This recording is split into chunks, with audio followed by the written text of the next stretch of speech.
ده عبد الرحمن علي، واحد صاحبي. في يوم من الايام في شهر من الشهور، لا هو كل الشهور الصراحه، جه اخر الشهر وفلوسه خلصت بعد ما افتكر ان في 3000 حاجه كان نفسه يعملهم وما لحقش، فبيدخل ينام على سريره زي كل شهر ويقضيها اوفر ثينكينج زي كل شهر، ويتخيل انه شخص غني معاه فلوس كتير زي كل شهر وانه بيعمل اللي نفسه فيه. الفكره ان عبده صاحبي ما بيفكرش انه نفسه يبقى مليونير وازاي هيحقق ده، لا هو بيفكر انه يا لو كان مليونير دلوقتي، وبيفضل يتخيل الماضي بتاعه كشخص مليونير برضه كنوع من انواع الهروب من الواقع. انت نفسك كمشاهد او مشاهده ممكن تكون زي عبده برضه، وبتتخيل وانت نايم بالليل مثلا انه يا لو كنت عايش في باريس وبتتمتع باليورو والدولارات، وبتتخيل ان البنت اللي بتكراش عليها ومنفضه لك في عالم تاني اصلا هي اللي بتجري وراك وعماله تجيب لك هدايا في عيد الاحبه، وانه يا لو مديرك اللي مبهدلك وقرفك في عيشتك في عالم تاني بيجي كل يوم هو يمسح لك عربيتك. ده انت ممكن هناك تلاقي محمد رمضان نفسه بيتخيل كل يوم ان يا لو بقى نمبر 1 فعلا في التمثيل اللي فيه حكم. معلش، لما انت بتبقى قاعد تتخيل ان شخصك انت بنفسك انت عايش في ظروف تانية، انت كده بتتخيل ان انت نفسك عايش حياتك في عالم موازي، عالم انت فيه موجود زي ما انت، ولكن العالم نفسه هو اللي مختلف. يعني مثلا عبده صاحبي الفقير اللي عنده مطعم اكل وساكن في فيلا في التجمع، بس هو صاحبي فقلت اشيره في الفيديو، ما فكرش ان احلامه دي ممكن تبقى حقيقيه فعلا، وان فعلا في عالم موازي او عالم بديل في نسخه تانية عايشه في ظروف احسن منه او اسوأ، لان مفيش احسن من كده الصراحه. المهم انها ظروف مختلفه يعني. وعلميا الفكره دي بتتناقش تحت مسمى اسمه نظريه المالتيفيرس او العوالم المتوازيه، وبدايتها كانت سنه 1954 لما افترض العالم هيو ايفريت ان الكون بتاعنا ده اللي احنا عايشين فيه هو واحد من ضمن اكوان تانية كتير متصله بينا، وان احنا نفسنا متفرعين من اكوان تانية بظروف تانية. يعني من وجهه نظره هو ان في ارض تانية، في مجموعه شمسيه تانية، في مجره تانية، في دنيا تانية، امريكا دوله ناميه ومصر بتحكم العالم، وفي عالم تاني الديناصورات لسه موجوده وما انقرضتش وقاعده في الغابه لسه بتحارب الانسان، وفي ارض غيرنا كريستيانو كان بيلعب في برشلونه وميسي بيلعب في ريال مدريد وعبده صاحبي بيلعب بالفلوس لعب. نسيت هو بيعمل كده دلوقتي فعلا. ورغم ان الفكره دي كانت غريبه وقتها الا انها عملت شويه قلق كده في الوسط العلمي. دكتور هي الله يرحمه كان دحيح في ميكانيكا الكم، وهي احدى نظريات الفيزياء اللي بتشرح حاجه غريبه جدا، ان اللي احنا شايفينه حوالينا ده شكل واحد من اشكال الطبيعه، وان الطبيعه ليها اشكال تانية احنا مش شايفينها، وتجارب العلم شبه اثبتت ده. يعني لما جينا نعمل تجارب، انا طبعا ما كنتش معاهم، انا بتكلم كبشريه يعني، لما جينا او هم جم يعملوا تجارب على الفوتونات الا وهي الماده المكونه للضوء، ويعملوا تجارب على الالكترونات الا وهي الماده المكونه للذرات اللي هي الماده المكونه للجزيئات اللي هي الماده المكونه للفلوس زي اللي مع عبده، والكل شيء حوالينا المفروض ان احنا درسنا انها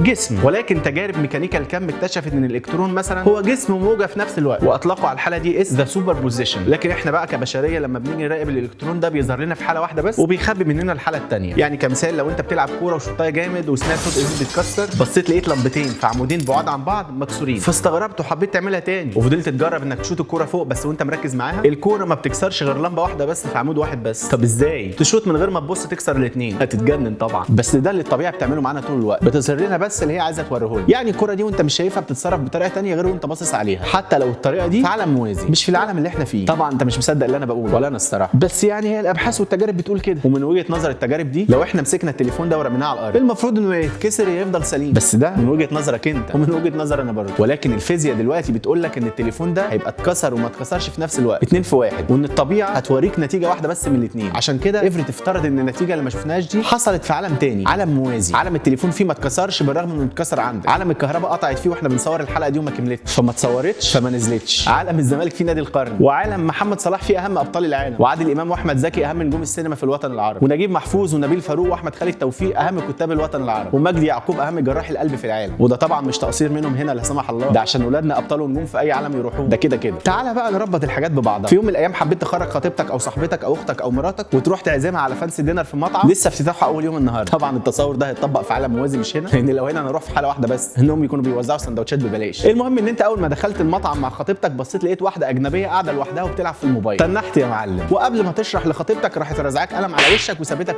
مشيت قبل ما تشرح لها، رغم ان انت ما تعرفش البنت اللي قاعده هناك دي، بس انت حاسس ومتاكد انك شفتها قبل كده. ومش هي بس، ده انت كمان حاسس ان مش اول مره تدخل الفندق ده، رغم ان الاوبننج بتاعه النهارده اول يوم يفتح اصلا. ولما رحت سالت البنت الاجنبيه قالت لك ان دي اول زياره ليها في مصر، وانت عمرك ما سافرت الساحل حتى، فمستحيل تكونوا اتقابلتوا قبل اليوم ده، بس انت عندك شعور قوي ان الموقف ده اجمالا بكل تفاصيله حصل معاك قبل كده. الظاهره دي بتسمى ديجافو، بتحس فيها ان الموقف اللي انت فيه دلوقتي عشته قبل كده بكل تفاصيله، وملهاش اي تفسير علمي لحد دلوقتي، وكلها مجرد تكهنات وافتراضات. في تخيل بيقول ان الديجافو ده دليل على تناسق الارواح، وان الاماكن دي دخلناها قبل كده والمواقف دي مرينا بيها قبل كده في حياه ثانيه، لان ده ما يفسرش احساس انك دخلت الفندق ده قبل كده مع انه ما كانش لسه اتبنى اصلا قبل ما تتولد. وهل الموقف في حياتك السابقه كان هيحصل لك برضه بكل التفاصيل دي، وخطيبتك والبنت كنت تعرفهم قبل كده؟ دي حياه ممله جدا. من زاويه ثانيه وفي نظريه ثانيه، ان في اواخر القرن العشرين بقى عندنا مصطلح اسمه سوبر سترينج ثيوري او نظريه الاوتار الفائقه. النظريه دي بتقول لنا ان في 6 ابعاد مكانيه كمان موجودين غير ال3 ابعاد بتوعنا اللي احنا عارفينهم، اللي هم الطول والعرض والارتفاع، واننا مش حاسين بال6 التانيين دول لاننا تم ضبطنا على التردد تردد معين وما نقدرش نحس بترددات غيره. زي الموبايل اللي احنا لسه مدشملينه ده بيقرا شبكه واحده من 4 شبكات موجوده في المكان، لان الشريحه بتاعته متسيستم على ده. والست ابعاد اللي حوالينا ممكن يكون فيهم عالم تاني مش حاسين بيه، عالم ممكن يكون عايش فيه الجن والشياطين والملائكه والاكوان التانيه اللي فيها نسخ مننا، والشخص او العفريت اللي بيديك احساس ساعات ان في حد قاعد معاك في الاوضه. منور والله. تخيل بقى التردد بتاعك يلمس مع تردد نسختك التانيه اللي في العالم الموازي اللي بنتكلم عنه، فيحصل الديجافو. يعني انت في عالم تاني دخلت الفندق ده فعلا، او بتدخله هنا في نفس الوقت اللي بتدخله فيه هناك. وحسب المالتي فيرس ممكن البنت الاجنبيه دي هناك تبقى هي خطيبتك، وخطيبتك هناك واحده انت ما تعرفهاش. وخلينا نشطح بخيالنا شويه واقول لك انك في عالم موازي ممكن تكون انت البنت الاجنبيه اللي كانت قاعده هناك لوحدها، وخطيبتك هناك تبقى انت، والبنت الاجنبيه تبقى خطيبتك، والويتر بتاع الفندق يبقى سواق التاكسي اللي جابك، وسواق التاكسي هناك يبقى حماك.